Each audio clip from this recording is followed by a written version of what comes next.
Great sharing, reach for great. Keep learning, keep exploring, keep inspiring. Halo Grit Squad, welcome back to Grit Sharing Session. Kali ini kita memasuki season 3 episode 5 dan kita memilih topik yang sangat baik sekali, yaitu mengenai peduli lingkungan. Dan hari ini kita kedatangan tamu yang sangat unik, anak muda, penuh dedikasi, ganteng, yang sudah hadir di studionya Great Eastern hari ini. Selamat datang Hara, apa Thank kabar? you very much, Ibu Chunling. Ya, dan kita pikir bahwa tidak semua anak muda itu punya tujuan yang sangat mulia. Tentu salah satu yang kita hadirkan hari ini adalah Hara, dan beliau perlu menjadi contoh buat anak-anak muda di luar sana bahwa lingkungan adalah sesuatu yang sangat penting. Kalau bukan dari kita, siapa lagi yang peduli? Baik Hara, mungkin banyak yang mengenal kamu dari video bersih-bersih.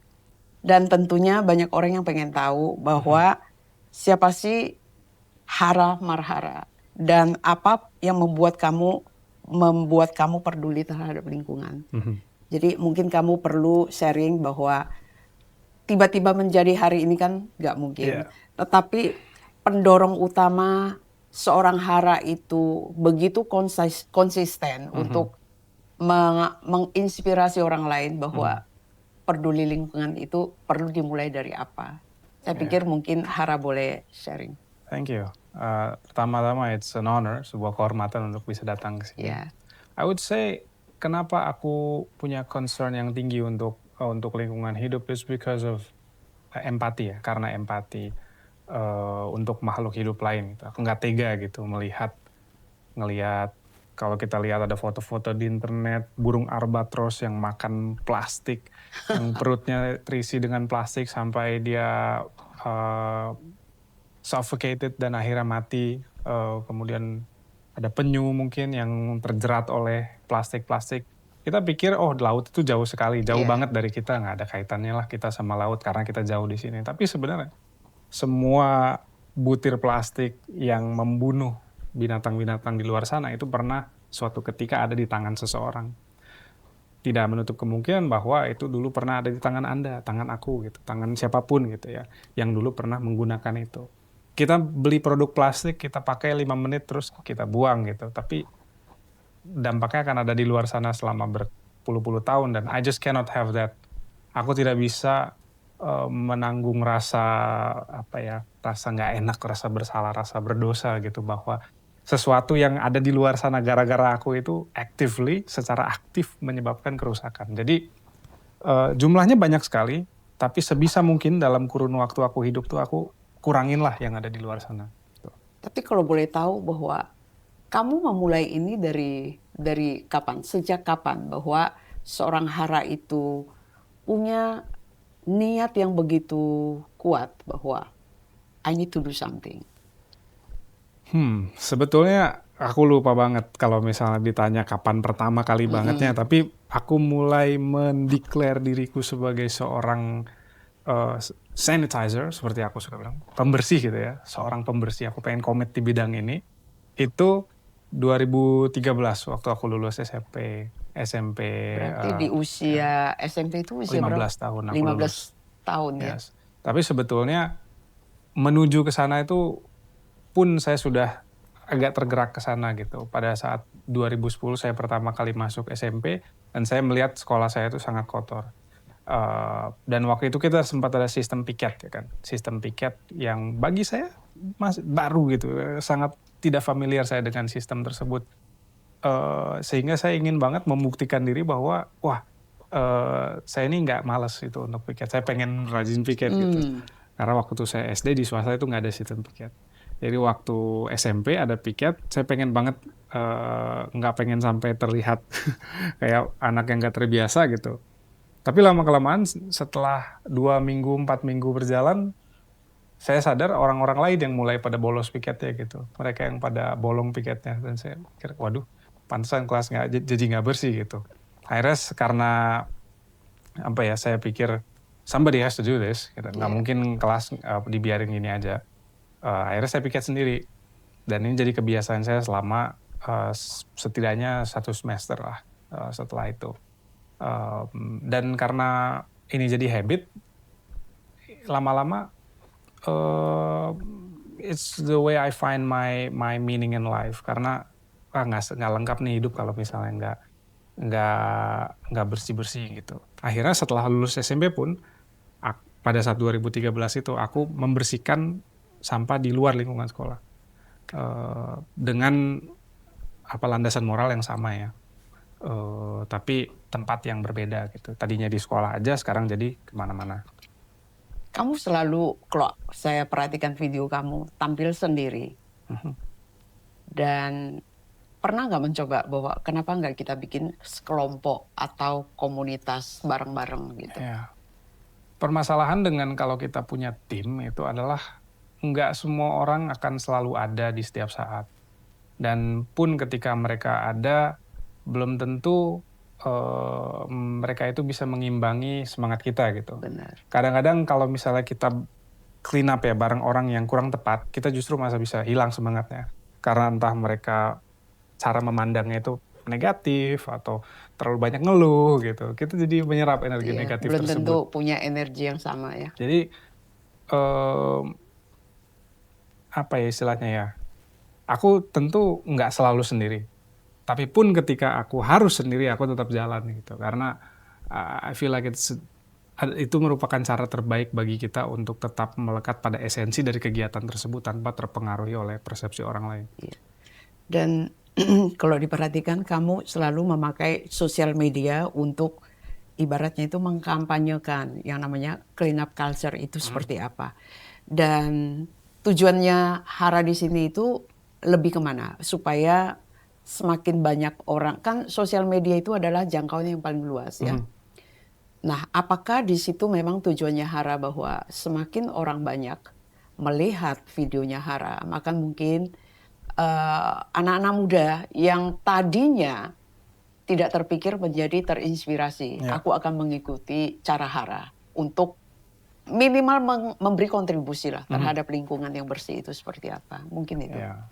Iya, aku menggunakan hashtag clean up culture gitu ya. Karena culture itu kan suatu habit yang diterima oleh banyak orang dan diakui gitu. Jadi budaya gitu, menjadi sebuah budaya. Ada habit, kemudian ada norm, ada culture, ada tingkatan-tingkatannya gitu. Ketika sesuatu dilakukan secara berulang oleh satu orang, itu menjadi habit gitu. Tapi ketika sesuatu dilakukan secara berulang dan di-reinforce oleh masyarakat, itu jadi norm. Dan ketika ini semacam ada sistem reward yang menjadikan ini sesuatu yang jadi pokoknya kayak gitu terus gitu di masyarakat, it becomes like a culture gitu kan. Nah, sayangnya di kita gitu ya, di negara kita masih culture yang berlaku itu bukan clean up culture, tapi littering culture gitu. Orang menormalisasi buang sampah sembarangan dan tidak ada sanksi sosial untuk orang yang buang sampah sembarangan. Malah ada sanksi sosial untuk orang yang bersih-bersih gitu, dikata-katain. Kemudian dianggap ya from a lower class gitu, jadi tidak dipandang gitu. Padahal menurut saya ini harus kita flip ya. Kenapa kita memandang orang yang membersihkan sampah itu sebagai sesuatu yang rendah, sampai kita malu. Kita malu untuk mengerjakan hal tersebut gitu. Ini sesuatu yang ingin saya flip dengan menjadikan clean up culture ini gitu. Ada satu cerita yang saya punya dari kampung saya gitu ya. Ada kita punya petugas kebersihan di kampung saya gitu. Dan saya sangat respect sama beliau gitu. Karena kendati peralatan yang selalu serba kurang. Kamu bicara kampung, mungkin audiens kita itu pengen tahu kampungmu di mana? Oh, kampungku ya kampung ada banyak definisi ya. Kampung ada banyak definisi, ada kampung halaman, ada kampung versus desa, istilah administrasi. Kemudian tapi kalau kampung yang aku sebut di sini adalah satu wilayah administratif di dalam Kota Bogor, Situ Gede. Karena kamu di situ ya.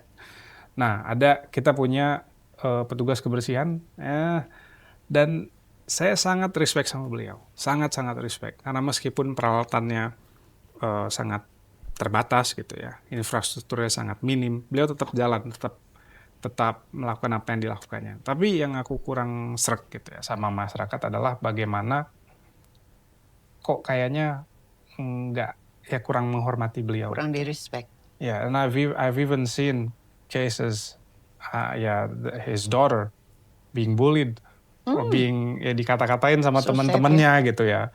Dikata-katain sama teman-temannya, wah bapak kamu ini ngurusin Pemungut sampah sampah. gitu. Padahal bagi saya, di mata saya, beliau itu derajatnya lebih tinggi. Karena kalau misalnya bukan karena ada beliau, kita udah tenggelam dalam sampah Benar, kita benar. gitu ya. Dia yang membuat agak mendingan. Tapi karena masyarakat memandang dia sedemikian rupa dan anaknya pun sedemikian rupa, ada rasa malu gitu kan. Kemudian akhirnya ada resentment ya. Dalam mengerjakan ini dia jadi tidak enjoy gitu karena merasa selalu dimaki-maki, dihina dan lain sebagainya oleh masyarakat gitu. Jadi dibilang kerjanya nggak benar dan lain sebagainya gitu. Padahal ya namanya situasi yang dia hadapi itu sangat overwhelming, volume sampah sangat Benar. besar gitu. Tapi dia pun disalah-salahin juga. It's tough.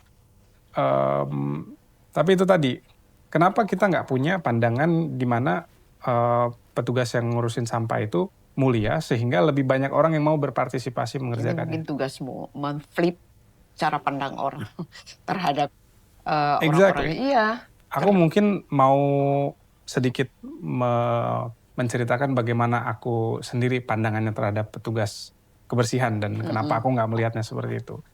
Dulu waktu aku umur 2-7 tahun, ibuku sempat dapat beasiswa untuk ngambil S3 di Australia. Dan beasiswanya memperbolehkan beliau untuk membawa keluarga inti, termasuk saya dan ayah. Untuk itulah kamu pernah di Australia ya? Ya, dan waktu saya di sana ya tentu masih belum bisa ngomong au-au gitu ya. Kami waktu itu tinggal di apartemen yang cukup kecil ya dari lantai 2, ngelihat ke bawah gitu ya. Setiap hari dalam 1 minggu itu ada truk kebersihan lewat bawa untuk mengangkut sampah dari rumah-rumah atau gedung-gedung gitu ya. Dan saya tuh seneng banget kalau misalnya ngelihat tangan robotiknya itu turun gitu untuk ngambil sampahnya gitu kan. Dan momen itu sangat penting bagi kamu ya saat itu ya? Sampai ibu saya cerita sekarang, saya sendiri nggak inget ya. Tapi ibu saya cerita, kamu tuh dulu kalau misalnya mau makan tuh susah banget gitu. Kalau misalnya ada truk sampah lewat, terus sambil dia ngangkutin, baru ibu bisa nyuapin kamu gitu kan. Jadi ya aku inget banget, satisfying gitu. Sangat seneng gitu ngelihat truk sampah datang, set, ngambil sampahnya, masukin ke tempat sampah, set, dan cool banget. Yang pekerjanya ya, sopirnya yang ngurusin sampahnya itu dia cool banget. Sampai cita-cita aku I want to be a garbage man. Aku pengen jadi petugas kebersihan gitu. Dan itu kamu utarakan ke orang tuamu? Tentu. Terus orang tua kamu responnya apa? Ya, that's good gitu. Itu Support. pekerjaan yang mulia gitu. Support ya? Cuman memang ada culture shock. Waktu pada akhirnya pindah pulang gitu ya. Masa beasiswanya selesai, jadi saya harus Balik juga. pindah ke Indonesia dan akhirnya sekolah dan lain sebagainya di sini. Dan saya kaget bukan main ketika melihat di sekitar kita, kok petugas kebersihan kita tidak diperlakukan layaknya manusia. Mereka tidak dibekali dengan peralatan yang baik, Cukup, pakai baju compang-camping, ngambilin sampahnya pakai tangan kosong. Pun kalau pakai sarung tangannya bukan yang memadai. Dan aku melihat mereka ini sangat, jadi teriris hati aku gitu. Aku tetap merasa bahwa pekerjaan mereka itu necessary. Tapi cara mereka melakukannya membuat pekerjaan ini jadi tidak aman. Dan juga orang jadi nggak tertarik untuk berpartisipasi. Menjadi mereka. Gitu. Jadi jangan heran kalau misalnya nggak ada anak kecil yang umur SD melihat petugas kebersihan say I want to be a garbage man, aku pengen jadi, jangan heran kalau misalnya nggak ada gitu. Dan aku ingin mengubah itu. Aku ingin anak-anak tuh kalau ngelihat petugas kebersihan, aku nanti pengen jadi petugas kebersihan kalau aku besar. Luar biasa. Mungkin ini supaya apa ya, audiens di luar sana, terutama Grit Squad, bahwa untuk menjadi garbage man itu jarang ada, tetapi orang yang punya keinginan itu luar biasa sebenarnya. Karena belum tentu semua orang bisa punya mimpi ke situ. Dan saya pikir semoga anak-anak muda banyak yang terinspirasi oleh Hara, karena terus terang kita selama ini melihat bahwa itu adalah bagian daripada satu profesi yang nggak pernah diminati. Ya. Dan harus kita akui, karena edukasi tentang itu pun tidak ada. Sehingga orang melihat itu adalah pekerjaan yang sebenarnya sangat rendah. Tetapi nilai daripada mulianya tujuan orang yang menjadi garbage man itu harus kita appreciate benar-benar. Exactly. Dan satu pertanyaan dari saya melihat videonya kamu, cara berpakaiannya Hara, bahwa ada ciri khas bahwa kalau misalnya orang ketemu kamu di jalan ini Hara. Ini terinspirasi dari mana? Jadi kamu selalu bawa ini, pencapit sampah. kemudian style kamu seperti ini. Pengen tahu aja bahwa ini sudah menjadi ciri khasnya Hara. Ya. Terinspirasi dari mana? Mungkin kamu boleh sharing. Waktu aku masih kecil, aku suka banget dengan Power Rangers, superhero Power Rangers dan lain sebagainya. Buat aku ini kayak pahlawan-pahlawan action ini keren gitu. Dan aku somehow menemukan asosiasi ya, mengoneksikan gaya berpakaian superhero dengan pahlawan dunia nyata gitu. Kalau di dalam cerita-cerita superhero kan mereka melawan penjahat, makanya mereka dibilang pahlawan untuk kebaikan semua orang. Tapi sebenarnya kalau in real life realistis nggak sih kita dengan berpahlawan kita harus melawan kejahatan dengan cara kekerasan seperti yang ada di superhero gitu. Realitanya perjuangan ya, yang dibilang perjuangan itu seringkali bukan melawan orang lain, tapi melawan diri kita sendiri gitu. Melawan rasa malas, melawan rasa tidak peduli gitu. Yang manifestasinya secara bentuk fisiknya adalah dengan pekerjaan-pekerjaan yang kotor gitu. Jadi I try to find a way untuk mengombinasikan antara kedua style ini gitu. Bagaimana kita bisa ngerjain hal-hal kotor tapi dengan cara yang keren. Gitu. Iya. Dan justru ketika aku mulai bersih-bersih gitu ya, pakai cara yang keren gitu, ngambilin sampah pakai pencapit sampah, pakai trik-trik dan lain sebagainya. Guess what? Anak-anak pada seneng. Dan anak-anak pada pengen ngikutin. Mereka yang dilihat gayanya ya. Mereka yang dilihat gayanya. Tapi tanpa mereka sadari, mereka jadinya ngambil sampah juga. Iya. Jadinya bersih-bersih juga. Walaupun tadinya ingin fun aja ya. Jadi I think sebetulnya ketika kita telusuri ya, alasan kenapa mungkin orang memandang rendah suatu kegiatan itu not necessarily karena the kegiatan itself, tapi bagaimana kita membawakannya. Jadi saya ingin mengeksplor bagaimana membawakan kegiatan ini supaya pandangan terhadap kegiatan ini berubah. Yang tadinya orang melihatnya boring, membosankan, keren, cupu, culun gitu. Sehingga orang nggak pengen nyoba. Itu jadi penasaran dan pada akhirnya menekuninya juga. Kamu punya itu nggak parameter bahwa apa yang udah kamu dedikasikan itu terlihat hasilnya? Ya. Ada nggak? Secara untuk mengukurnya itu agak sulit sebetulnya. Minimal di lingkunganmu. Jadi tadinya begini, sejak kamu begitu konsistennya, terlihatlah seperti ini, jadi ada perubahan. Ya. Sangat terlihat terutama pada anak-anak.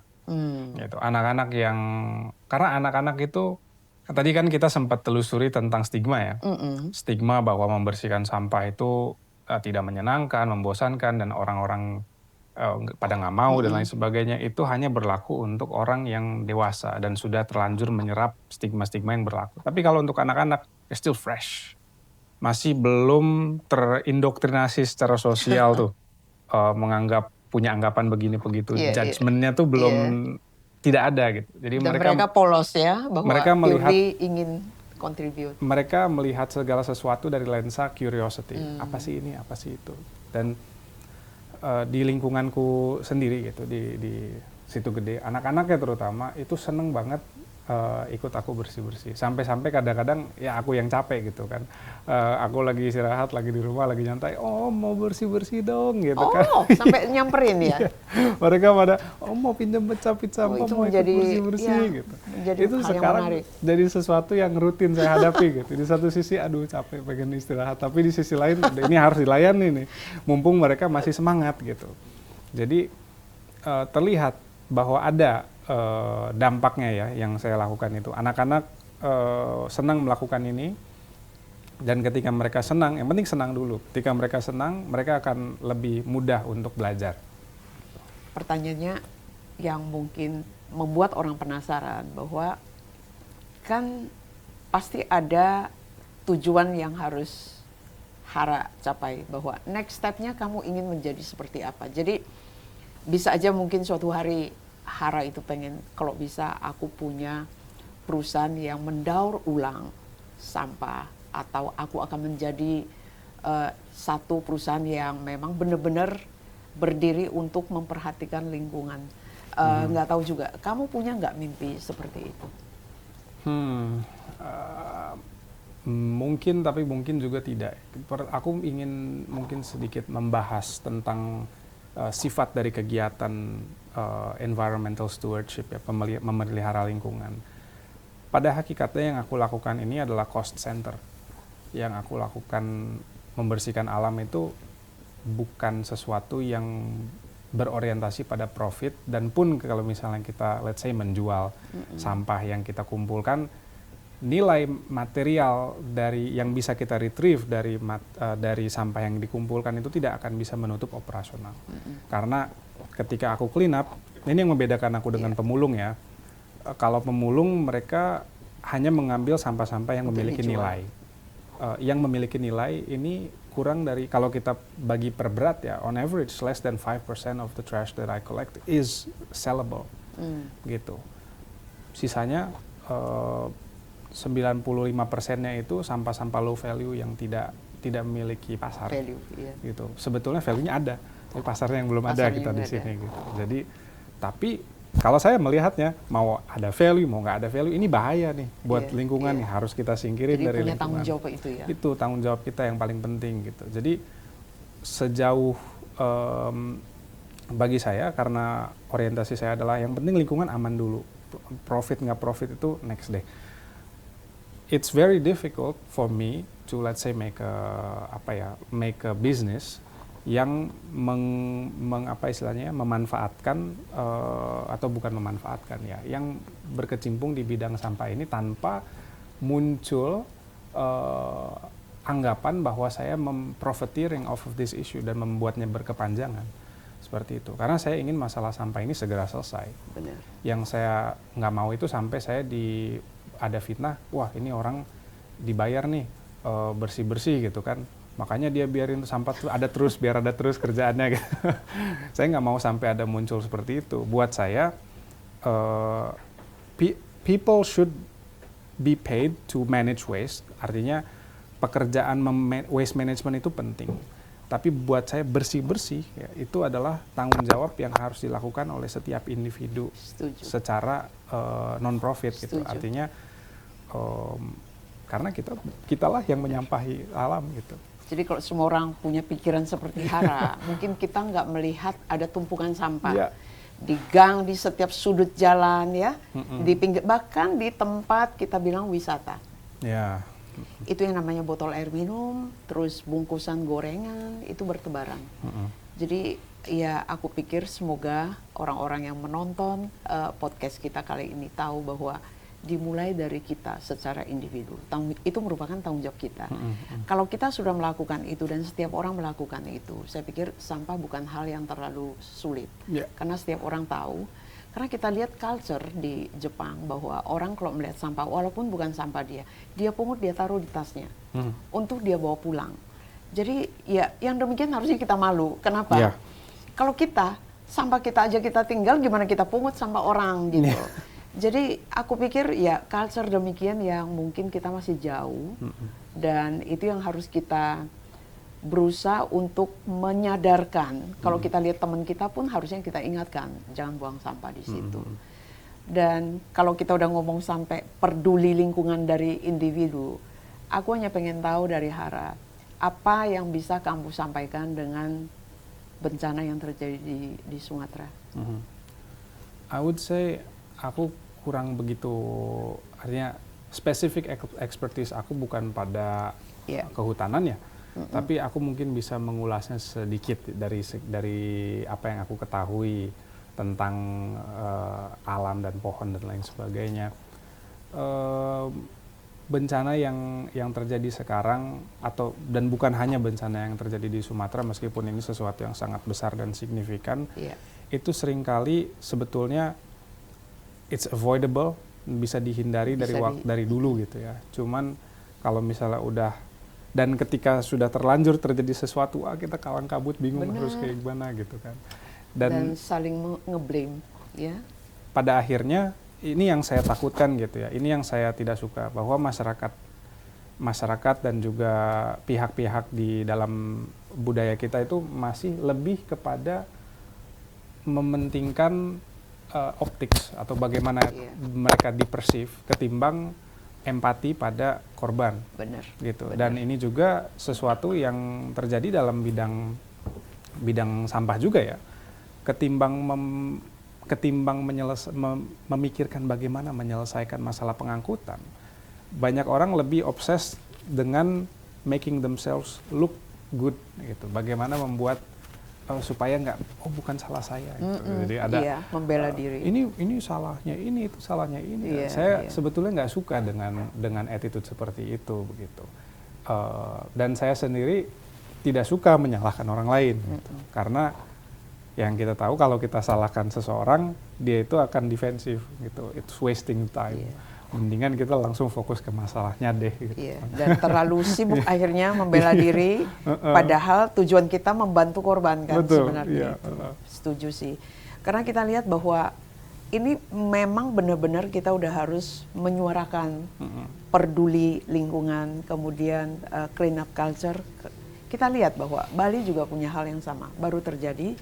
Dan bulan lalu itu sudah terjadi banjir, ini kemarin minggu lalu, 2 hari yang lalu terjadi lagi. Bahkan semalam kita kena kebetulan punya kantor juga di cabang, bahwa berpindah tempat tetapi banjir itu terjadi dan meluas juga kemana-mana. Dan tadi pagi kita lihat lagi Batam. Jadi aku pikir bahwa kondisi ini apa jadinya jika setiap daerah masalah banjir ini menjadi sesuatu yang tidak mungkin bisa diatasi. Karena apa? Ini pasti karena akumulasi kan, benar nggak sih? Akumulasi yang sudah lama. Pada saat cuaca tidak bersahabat, maka semuanya terjadi pada momen yang sama. Jadi ya aku pikir saya sangat salut seandainya dari sekecil apapun kita mulai dan kita mencoba mengkampanyekan itu. Dan semoga orang-orang yang melihat video kamu atau di YouTube kamu bahwa tergerak untuk melakukan hal yang sama. Itu bukan masalah apakah itu terhormat apa enggak, tetapi yaitu tanggung jawab kita sebenarnya. Itu nggak bisa dinilai dengan value apapun, tidak bisa dinilai juga dengan uang.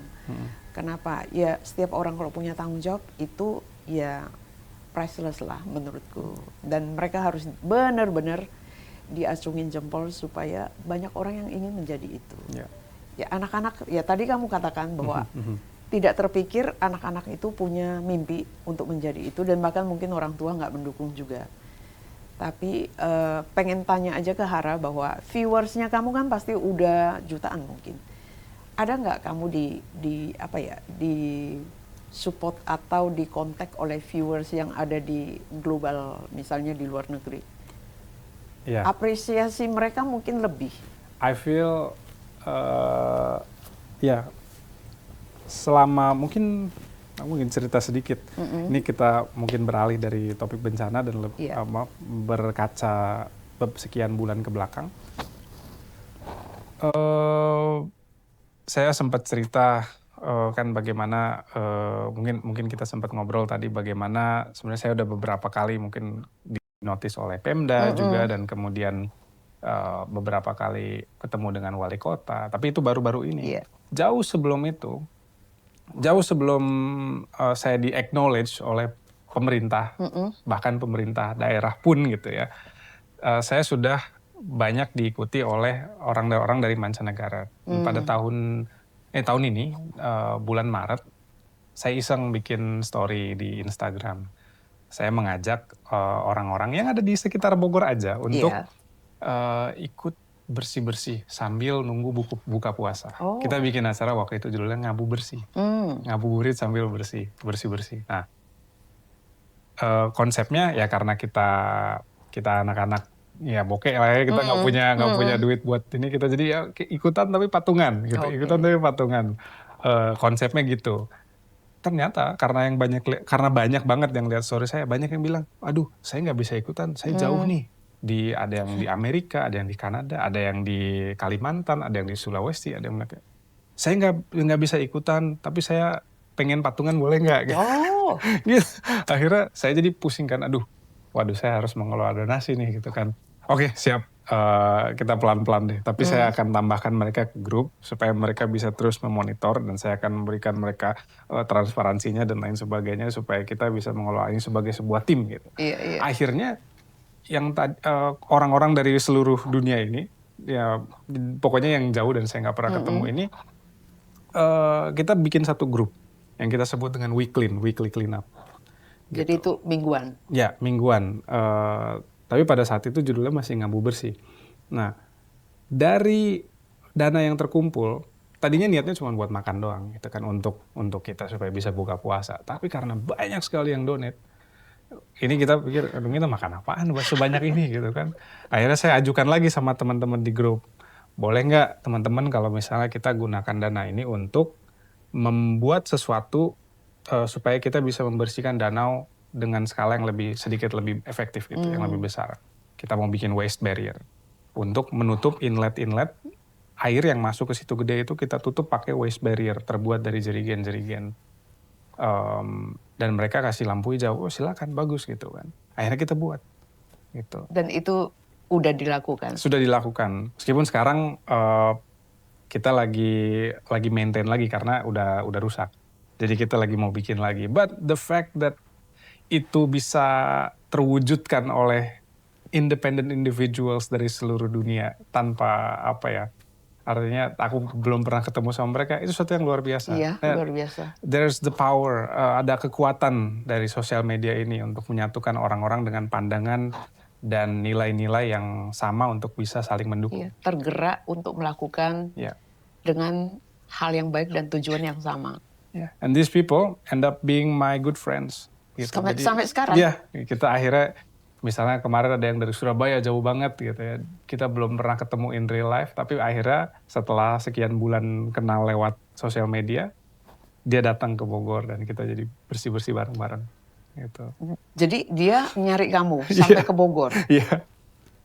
Luar biasa. Dan ada nggak sih komunitas yang punya mimpi seperti Hara? Jadi punya dedikasi atau rasa tanggung jawab yang sama dan kamu orang bentuk satu community. Ada?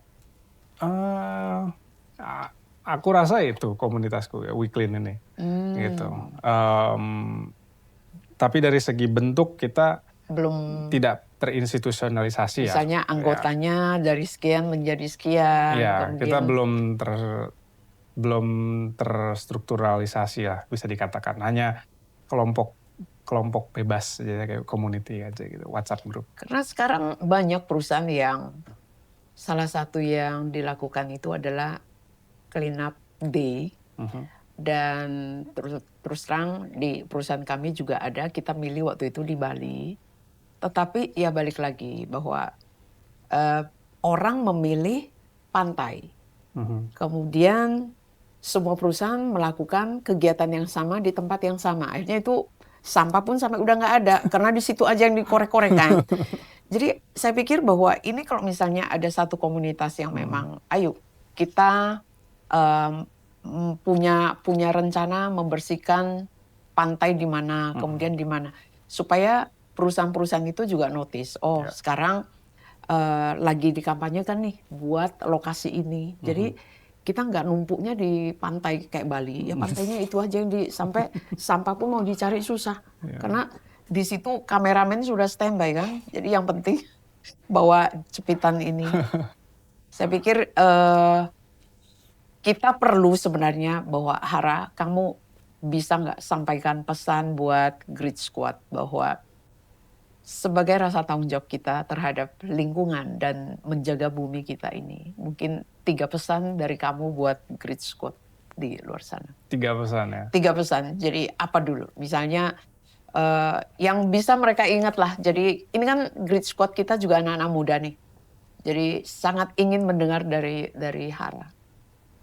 Mungkin pertama yang perlu aku sampaikan adalah bahwa untuk saat ini gitu ya, untuk saat ini eh, ketika kita melakukan kegiatan bersih-bersih, we approach it from an empathy side of the equation gitu. Kita melakukannya untuk orang lain gitu, untuk sesuatu di luar diri kita. And unfortunately that means for most of the time ini adalah kegiatan cost center gitu ya. Ini adalah kegiatan cost center. Jadi kita harus berkorban.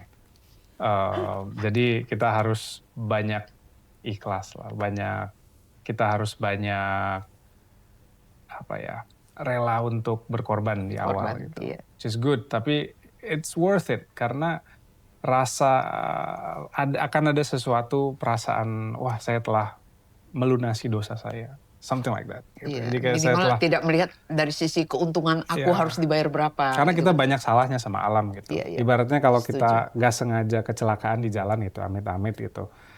Pasti kita mau dong bertanggung jawab, minimal kita bayarin biaya untuk orang yang kita celakai gitu. Ya itu, kita lakukan itu juga untuk alam. Kita telah mencelakai loh alam gitu. Masa kita gak bertanggung jawab gitu.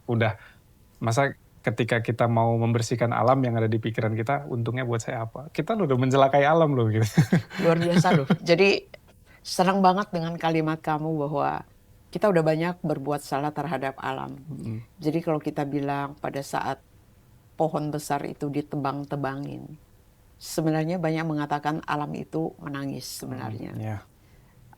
Dengan rakusnya orang-orang yang mengambil haknya, bukan haknya sebenarnya, haknya si alam itu untuk menjadi keuntungannya mereka kan. Yeah. Jadi aku pikir ya kalau bukan kita menjaga alam, kita siapa lagi? Karena itu tanggung jawab kita juga. Dan kalau kita lihat di luar negeri mungkin awareness itu lebih tinggi. Contoh kalau kita bicara di Jepang, di Cina, saya nggak mengatakan di mana lagi ya, tetapi yang sering banget kita lihat kalau kita trip ke Cina, pohon itu dijaga minimal ratusan tahun.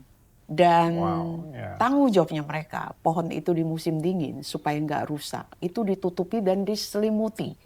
Supaya salju yang menempel itu nggak masuk ke dalam dan itu nggak menjadi pembusukan. Jadi tanggung jawabnya sedemikian rupa untuk menjaga pohon-pohon yang udah tua. Jadi ya kalau kita di sini, oh ini tua, ini untungnya banyak nih kalau kita tebang, kan seperti itu. Karena dijual pasti laku banget, terutama pohon yang udah berumur kan. Jadi aku pikir culture demikian yang harus kita kita bangun. Bahwa sesuatu itu kita harus melihat bahwa ini alam harus dijaga. Menjaganya dengan apa? Ya jangan merusak. Kamu tidak merusak itu kamu udah menjaga kan sebenarnya itu. Jadi sebetulnya masyarakat tradisional punya cara mereka sendiri untuk mengenforce hal ini gitu ya, dengan mistisisme. Jadi ada pandangan-pandangan tertentu yang menganggap bahwa jangan macam-macam sama pohon yang besar ini, nanti ada kualatnya gitu. Sama begitupun di laut ya, kalau misalnya kita ketemu ikan yang sangat besar gitu, kita nggak ambil gitu, kita permisi mbah gitu, karena kita menganggap itu adalah sebuah spirit gitu, seperti itu. Sebetulnya masyarakat tradisional gitu ya, masyarakat yang sudah lebih lama, sebelum kita lupa ya, setelah revolusi industri gitu, ini kan dengan segala macam kemajuan, kita sebetulnya sudah punya nilai-nilai dan prinsip-prinsip untuk menjaga alam itu sendiri. Dan kita harus mencoba mendekatkan diri kita dengan nilai-nilai tersebut lagi. Iya. Itu tadi bahwa kalau di kampung, mungkin kita kalau melihat pohon besar, kita percaya ada penunggunya kan. Akhirnya nggak berani ditebang walaupun pinggir jalan. Itu sebenarnya sangat helpful untuk ekosistem jadinya. Ekosistem kan. Jadi nggak ada orang berani menebang sembarangan pohon. Tapi kalau datang bulldozer dengan gergaji listriknya, itu nggak permisi lagi, semuanya ditebang juga.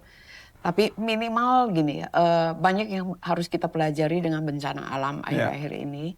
Semoga banyak orang yang sadar bahwa akibat tangan manusia, akhirnya kita membuat kerugian yang nggak bisa kita nilai. Kenapa? Membangun kembali yang namanya hutan, itu nggak bisa dihitung setahun 2 tahun. Ratusan tahun untuk menghijaukan kembali hutan yang sudah gundul. Ya. Benar nggak? Dan kalau kita bicara lingkungan, ya kamu tinggalnya di Bogor sih ya. Coba kalau di Jakarta, supaya kamu juga bisa tiap hari keliling untuk melihat sampah di mana aja. Ayo kita ajak anak-anak muda. Sebelum sampai di kantor kita clean up dulu lah, minimal 30 menit. Saya pikir itu akan sangat bermanfaat. Ya. Saya pikir Hara menarik banget bincang-bincang dengan kamu, dan ada beberapa pertanyaan yang kita rangkum, terutama untuk pertanyaan buat Hara, dan sudah ada list yang kita summary. Mungkin kamu nanti bisa menjawab pertanyaan dari Great Squad kita. Buat kami yang ingin, salah satunya, buat kami yang ingin memulai, tapi masih ragu atau takut dianggap sok peduli di medsos. Gimana cara Hara mengatasi rasa itu pada saat kamu memulainya dari awal? Oke. Sebetulnya ungkapan-ungkapan sok peduli atau sok suci dan lain sebagainya itu sudah terjadi dari lama dan masih terjadi sampai sekarang. Masih aku dengar gitu ya. Masih ada celotehan kecil orang mendengar kayak orang sok suci banget sih, kayak nggak pernah buang sampah sembarangan. Cari perhatian aja, gitu ya. Iya.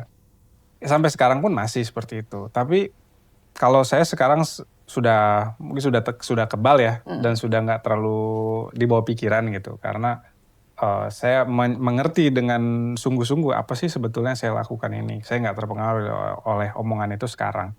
Tapi dulu waktu masih mulai, oh ya saya sangat terpengaruh. Kena mental banget kalau misalnya orang ngomong kayak begitu ya. Karena kita jadi mempertanyakan sebetulnya saya ini benar nggak sih yang saya lakukan gitu. Jadi ragu ya? Iya, terutama karena masih remaja, dan remaja itu sangat mentalnya masih belum kokoh.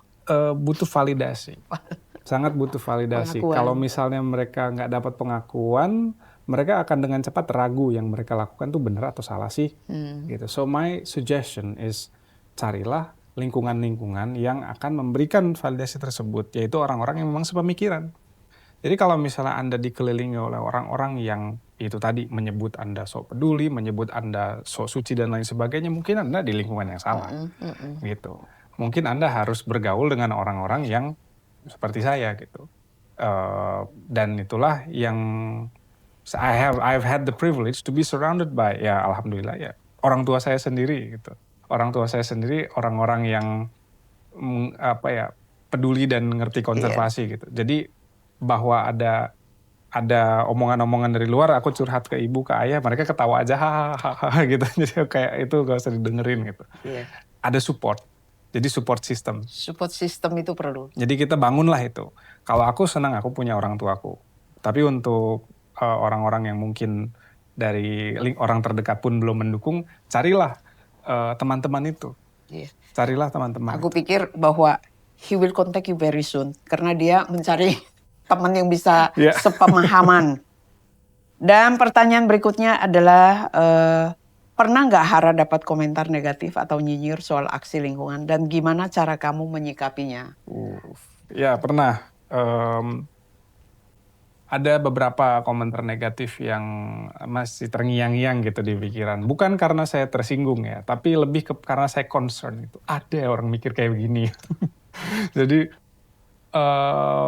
saya concern bahwa ada misalnya kayak begini. Sekarang lagi rame ya konten-konten kebersihan gitu. Dan banyak di antara konten-konten ini yang mungkin terkesan seperti greenwashing. Atau bertujuan untuk memperbaiki citra sponsornya dan lain sebagainya. Sehingga aksinya sangat performatif. Tapi kemudian ini realita ini diaplikasikan oleh orang-orang tertentu pada saya. Jadi mereka nganggap saya ini ya kasarnya pencitraan. Mungkin karena mau masuk ke politik lah atau whatever gitu. Gitu. Sedangkan karena ini sesuatu yang sangat umum ya, yang namanya pencitraan di dalam dunia politik itu sangat umum dan banyak. Jadi saya ada aja orang bahkan in real life gitu yang bilang, wah ini pencitraan pasti depan nyalek atau apa gitu. Apaan? Tapi bener loh, orang tidak akan percaya bahwa seorang anak muda itu Ya. masa sih begitu tinggi tanggung jawabnya untuk melakukan sesuatu yang nggak favorable lah, bukan sesuatu yang Iya. Orang nggak percaya. Dan saya concern gitu. Concernnya adalah, oh gitu. Jadi selama ini kalau misalnya bersih-bersih, apakah artinya itu semua orang harus dapat sesuatu dari itu? Entah itu popularitas, entah itu suara orang vote dan lain sebagainya. In my opinion, orang tua harus bersih-bersih, insentifnya murni karena itu adalah hal yang benar untuk dilakukan dan untuk penebusan dosa itu tadi. Iya, Kita udah iya. melakukan kesalahan nih terhadap alam. Kita minta maaf sama alam dengan cara kita bersihin sampah yang udah kita buang di situ gitu. That should be the only thing on your mind ketika membersihkan sampah. Bukan berusaha untuk menjadi populer dan lain sebagainya. Bahwa saya ternyata jadi populer itu kebetulan. Tapi sebetulnya sebelum saya viral pun, saya udah ngelakuin ini lebih dari 9 tahun gitu. Iya, harusnya kalau yang hanya untuk cari populer nggak bisa bertahan lama ya. Betul. Bahwa saya populer tuh menurut saya kebetulan. Saya membagikan yang saya bagikan di sosial media sebagai upaya saya untuk mencari orang-orang yang sepemikiran. Untuk menjawab pertanyaan pertama tadi, how do I find like-minded people? Bagaimana saya ketemu sama orang-orang yang pemikirannya serupa? Ya melalui sosial media gitu. Dan ketemulah lewat sosial media. Nah dari 170 sekian follower saya, ya yang menjadi ketemu in real life ya paling nggak sampai 100. Tapi kan lumayan daripada nggak sama sekali. Jadi Iya. kita jadinya menambah teman, nambah saudara gitu. Meskipun jadi tanggapan aku adalah terhadap orang-orang yang bilang, oh lu bersih-bersih ada maunya. Tanggapan aku adalah, ya saya ada maunya. Maunya saya adalah untuk bertemu dengan orang-orang yang sepemikiran dengan saya, untuk menebus dosa saya terhadap alam dan merasa feel better gitu ya. Karena saya udah melakukan sesuatu. Dan do it with other people gitu. Bagus banget. Ini pertanyaan berikutnya nih. Menurut Hara, mana yang lebih penting? Konsistensi aksi kecil atau bikin satu aksi besar tapi jarang? Wow. Kalau bisa aksi besar dan sering ya. Nah itu, Tapi walaupun tadi ya biayanya besar juga. biayanya besar. Kita sesuaikan lagi dengan kemampuan kita gitu. I like to tell people, quotes andalan aku adalah, kita mungkin tidak bisa melakukan semua hal, tapi yang bisa kita lakukan itulah yang harus kita lakukan. Karena ya itu, yang bisa kita lakukan itulah yang harus kita lakukan. Kewajiban kita will never exceed our capabilities. Pasti ada yang bisa kita lakukan. Carilah apa itu. Mau itu keluar jalan kaki, pungut sampah yang ada di jalan, kemudian taruh satu biji doang is okay, it's good gitu. Ada satu momen ketika aku sakit demam yang cukup panjang gitu, dan aku nggak bisa keluar rumah. Sekalinya aku keluar rumah, aku pungut satu butir sampah, aku taruh di tempat sampah, itu rasanya manis sekali.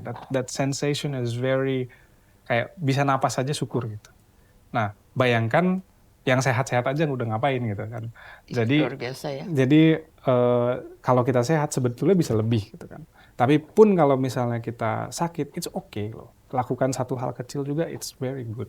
Dan kalau misalnya aksi-aksi kecil ini di jumlah gitu ya, akumulasikan, dilakukan oleh banyak orang, itu akan jadi sesuatu yang besar. Toh masalah sampah ada di mana-mana juga akumulasi dari masalah kecil. Orang buang sampah satu biji, cuma satu biji, kata 250 juta penduduk. Gitu. Tapi sebenarnya gini loh, orang akan penasaran, how your mom berperan dalam kamu hari ini. Yeah. Jadi itu pasti pertanyaan yang semua orang ingin tahu, bahwa bagaimana seorang Hara punya sebegitu dalamnya tanggung jawab terhadap alam.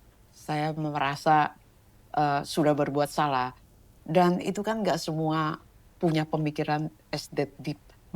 Jadi pengen tahu aja, mama kamu itu mengeducate kamu dari kamu kecil itu seperti apa sih? Ya, ibuku, I would say ibuku sangat involved in my development. Aku waktu kecil sering diomelin ya, karena waktu kecil banyak salah. Tapi my mom and my dad, they're very proud of me and the kid that I've become now. I'm very close with them. Aku kalau ada apa-apa cerita itu dan Aman. mereka sangat mendukung semua yang aku lakukan. Selalu disupport. Everything.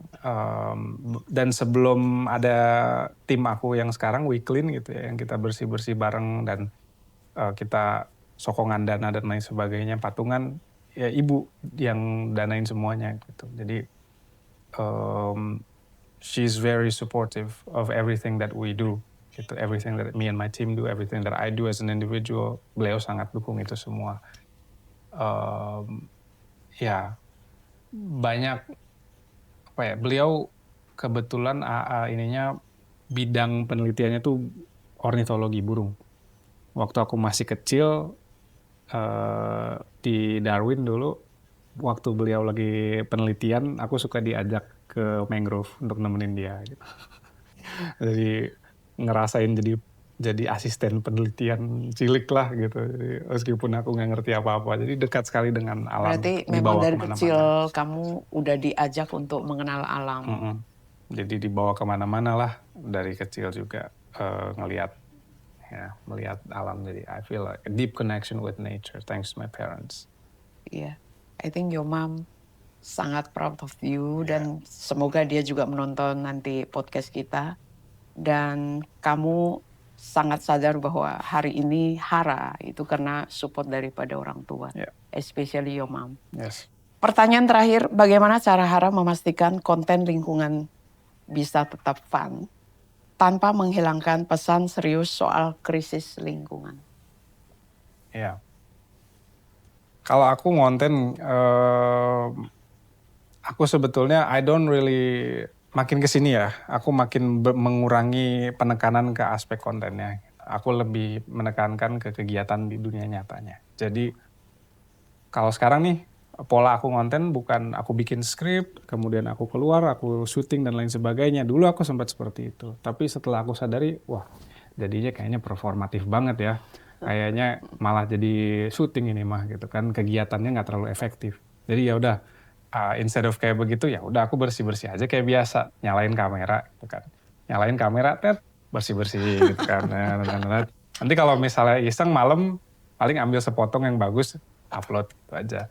Dan somehow justru sekarang yang meledak, yang viral tuh yang kayak begitu aja, yang natural gitu, yang kita. Kamu melakukan itu tiap hari? Atau kamu sudah punya jadwal? Setiap pekan at least. Setiap pekan. Kalau yang itu yang kamu sebut Weeklin. Iya, kalau yang Weeklin itu setiap 1 minggu bersama dengan teman-teman. Karena aku punya komitmen di situ, jadi aku harus hadir untuk facilitate teman-teman. Tapi kalau di luar itu, Senin sampai Jumat, on the weekdays, aku random aja, depending on my time. Kalau misalnya aku ada waktu, aku bersih-bersih sendiri. Dan kalau kita ambil inti dari perbincangan kita dari tadi, bahwa perlu nggak sih mendidik anak sejak dini, sejak masih kecil itu disiplin dan bertanggung jawab terhadap sampah. Jadi saya pikir kan banyak banget anak kecil yang sorry to say bahwa orang tua nggak mengajarkan itu, sehingga mereka apapun yang ada di tangannya akan dia lempar aja di mana dia lewat gitu. Dan kalau itu penting, mungkin apa yang harus kamu sampaikan? Mungkin itu yang bisa kita sharing. Kita mulai dari anak-anak bahwa dia sudah punya tanggung jawab untuk sampah. Mungkin itu.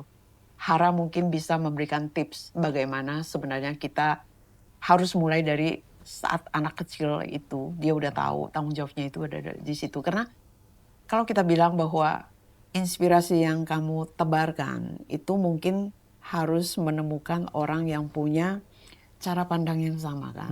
Tetapi kalau misalnya dimulai dari semua anak itu dari kecil itu sudah diajarkan, mungkin itu akan menjangkau lebih luas. Tanggung jawab terhadap lingkungan, kemudian bersih-bersih itu. Iya, you can share your tips untuk Great Squad, apa yang harus kita lakukan sebagai sesama orang yang bertanggung jawab terhadap sampah. Iya, jadi waktu aku masih kecil pun waktu aku masih kecil sebetulnya aku pernah buang sampah sembarangan. Ya, aku pernah buang sampah sembarangan. Apa titik baliknya kamu? Jadi turning point-nya di Ya, mana? aku buang sampah sembarangan waktu aku masih TK dulu di Australia. Dan aku langsung disetrap sama gurunya. Langsung disetrap, disuruh duduk di ada tempat hukumannya begitu ya. Ya, dan itu satu hal yang aku ingat sampai sekarang gitu ya. Dan I didn't think much of it.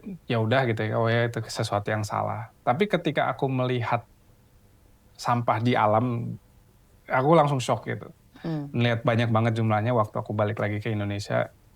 Totally different environment, tempat yang sangat berbeda. Aku jadi sadar sendiri, wah buang sampah sembarangan itu sesuatu yang salah banget. Bukan sesuatu yang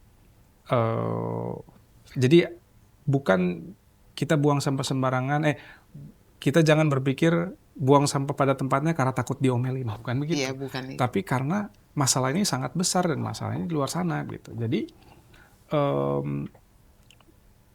at this point you really need to think about bagaimana anak ini melihat dampak dari tindakan ini kepada alam.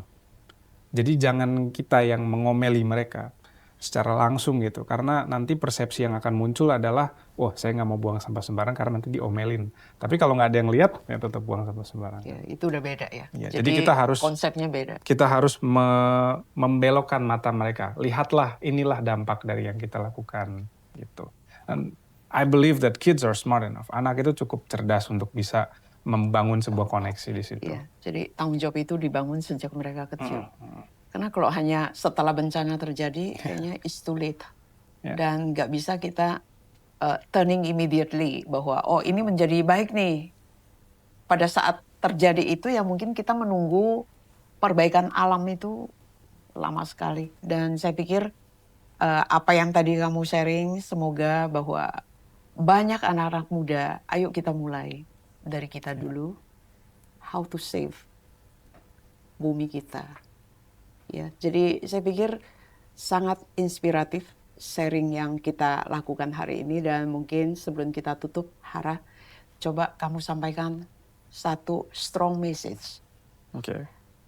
How to save untuk kita punya bumi, dan anak-anak muda itu tidak melihat bahwa menjadi orang yang peduli sampah itu bukan berarti dia adalah dari level yang nggak punya arti lah. Yeah. Saya pikir itu. Jadi kita ingin membuat semua anak muda itu punya pemikiran yang seperti itu. Yes. Yeah. I want to tell you a little bit of a story. Dulu pada tahun 2016 ada satu momen ketika aku melihat tumpukan sampah di tengah hutan di dekat tempat aku tinggal, hutan C4. Aku pinjam gerobak dari petugas kebersihan di sekitar tempat aku berada. Kemudian aku bawa gerobak tersebut 1,5 km jalan ke sana dari tempat aku tinggal. Aku membersihkan 200 kg sampah dari titik itu seorang diri, dari mungkin sekitar jam 10 pagi sampai jam 3 sore. Kemudian aku jalan menuju ke TPS membawa gerobak tersebut, again 1,5 km di tengah hujan yang sangat deras gitu.